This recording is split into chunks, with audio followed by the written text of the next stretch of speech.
First tonight, the Premier League have toughened up their owners and directors test to include the disqualification of any individual with a record of human rights abuses. Premier League clubs unanimously approved the changes at a shareholders' meeting with Chief Executive Richard Masters today, with the changes coming into immediate effect.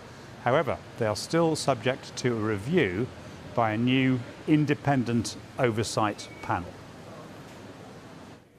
What does it all mean? Here is Kaveh Solokol, our chief reporter. Significant changes or not significant? I think on paper they are very significant. Until today, if you wanted to own or be a director of a Premier League club, you basically had to prove that you hadn't been dishonest in the past and you hadn't been sent to prison for at least 12 months. Now today, unanimously, the Premier League clubs have agreed to update, strengthen and beef up their own owners and directors test. And what that means is that if you are an individual or a state who has been sanctioned by the UK government for human rights abuses, you will be disqualified from owning or being a director of a Premier League club. Also, if you have been found guilty of offences involving violence, corruption, fraud, tax evasion and hate crimes, you'll also be disqualified from being an owner or a director. And going forward, I think it is significant because everything so far has been done behind closed doors. There's been very little transparency. But the Premier League saying today, going forward, there's going to be much more clarity and much more transparency.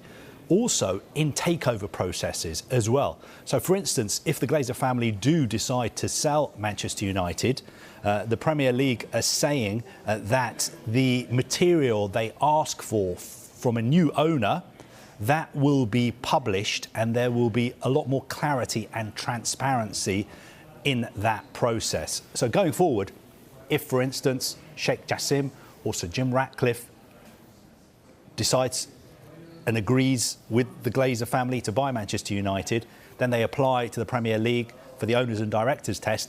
I think the Premier League will release what they are asking for from the new owners, and there will be more transparency in that process. A quick thought. I can imagine a lot of people listening to this and thinking, does this affect the ownership of Newcastle? Does this affect the idea of Qataris taking over Manchester United?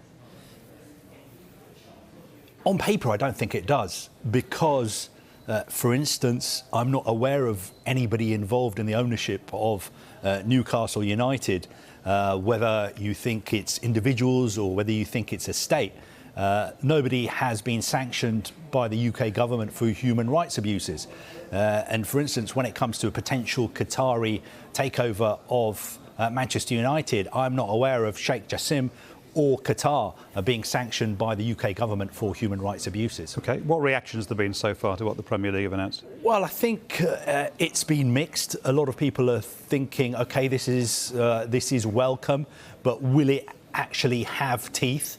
We contacted Amnesty International for a response, and they said to us, it is a step in the right direction that human rights and hate crimes are now being considered, but it'll make little difference unless powerful individuals linked to serious human rights violations overseas are definitively barred from taking control of Premier League clubs and using them for state sports washing. Would, for instance, a future bid involving Saudi or Qatari sovereign wealth funds be blocked by this rule change? It's far from clear that they would. Top-flight English football still risks becoming the sports washing toy of authoritarian figures around the world unless the Premier League gets this right.